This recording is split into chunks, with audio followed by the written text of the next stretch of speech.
नमस्कार स्वागत करुच्ची आज मुख्य गुरुत्वपूर्ण खबर को आपको दर्शक बंधु एवं आम हस्तगत होता खबर रही पाणीपाग संपर्कित लघुचाप संपर्कित वर्तमान आमर गोटे खबर हस्तगत होती जहाँ रही बंगोपसागर में सृष्टि होगा जाऊँ एक लघुचाप जाना से संबंध में पाणीपाग विज्ञानी मैंने कौन मतामत रखिंट और क्यों स्थान में यह लघुचापटी सृष्टि होगा जाऊँगी जार प्रभाव ओडिशा उपरे किभଳି भाବରେ ରହିବ ଏବଂ ପାଣିପାଗର ସ୍ଥିତି କିଭଳି ଭାବରେ ରହିବ କେଉଁ କେଉଁ ସ୍ଥାନକୁ ରହିଛି ବର୍ଷାର ସମ୍ଭାବନା କେଉଁ କେଉଁ ସ୍ଥାନକୁ ରହିଛି ପ୍ରବଳରୁ ଅତି ପ୍ରବଳ ବର୍ଷାର ସମ୍ଭାବନା ସେ ସମ୍ବନ୍ଧରେ ସମ୍ପୂର୍ଣ୍ଣ ବିବରଣୀ ମୁଁ ଆପଣମାନଙ୍କୁ ଏହି ଭିଡ଼ିଓ ପ୍ରଦାନ କରିବି।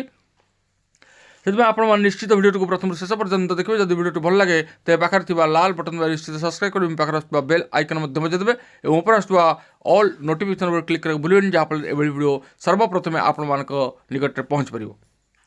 दर्शक बंधु एवं वर्तमान राज्य में जारी रही भीषण शीतलहरी जहाँ को कमती कि बाघ मसरे बाघ परी शीत से भाई शीत वर्तमान आज आरंभ होती ता सांग को कोहला पवन उत्तरा पवन बहबार लगी जहाँ जनजीवन को अस्तव्यस्त कर लगी।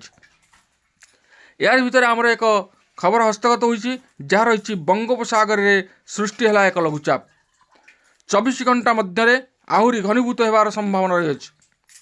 गतकाली संध्या 5:30 भारत महासागर उपरे लघुचाप क्षेत्र सृष्टि होइछि। आगामी 24 घंटा मध्य यह अधिक स्पष्ट होबार संभावना रही। भुवनेश्वर आंचलिक पाणीपाग केन्द्र पक्षर यही सूचना प्रदान कर तेबे जानिबा आगकू ए लघुचापर स्थिति किभଳି भाव रहिबो एवं यह केउ आड़क अग्रसर हो एवं यार प्रभाव ओडिशा पर किभଳି रहिबो पाणीपाग विज्ञानी माने जहाँ सद्यतम सूचना देवे ताहा आम आपण मानकर अवगत निमंते निश्चित सर्वप्रथम जनाइबू। तेबे वर्तमान शीतलहरी संपर्क में आम जानिबा आगकू शीत किभଳି भाव रहिबो। राज्य को पुणी फेरिला शीत आज राज्य में प्रबल शीत रात्रिकालीन तापमात्रा आहरी 2 ରୁ 4 डिग्री पर्यंत कमी पारे फल शीत बढ़िबो। सर्वनिम्न तापमात्रा दारिंगबाड़ी में 8.5 डिग्री रेकर्ड होता बेले Jharsuguda 8.8 degree Rourkela 9 degree record कर किरई में 9.8 डिग्री फुलबाणी में 10 डिग्री चिपिलीमा 10.2 डिग्री लेखाएं तापमात्रा रेकर्ड कर राजधानी भुवनेश्वर में 16.9 डिग्री रेकर्ड कर बौद्ध में अति घन कुहुड़ी देखा मिलता बेले बलांगीर कोरापुट फुलपाणी में घन कुहुड़ी देखा मिली। शीत सांग को कोहला पवन ता सांग को कुहुड़ी लोक मान अस्तव्यस्त कर सारा। सकाळु उठी चाषी बिल को जाउथुवा बेले कुहुड़ी शीत पाई बिल को जीवा भी संभव हो पारुनी चाष काम बाधा प्राप्त होउछि। दिन 11टा जाए प्राय कुहुड़ी लगी रही तेणु केवल जे चाष काम नुहे यातायात एवं सकाळु ऑफिस जाउथुवा लोक मानक पई भी समस्या सृष्टि होउछि।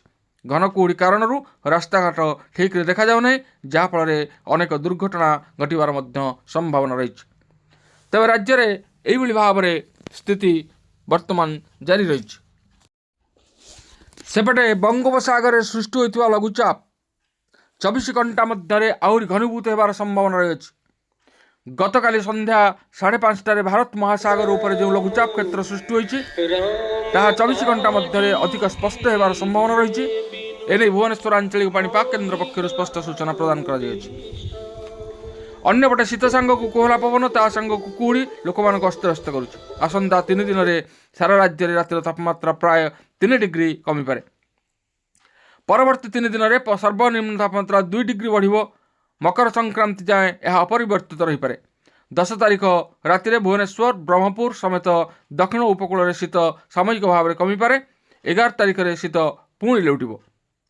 आसंता 24 घंटे कोरापुट बलांगीर बौद्ध कंधमाल नयागढ़ गंजाम गजपति खोर्धा पुरी और कटक में घन कुहुड़ी पाई 10 जिले में येलो वार्निंग जारी करिछि पाणीपाग विभाग। सेहिपरि आसंता काली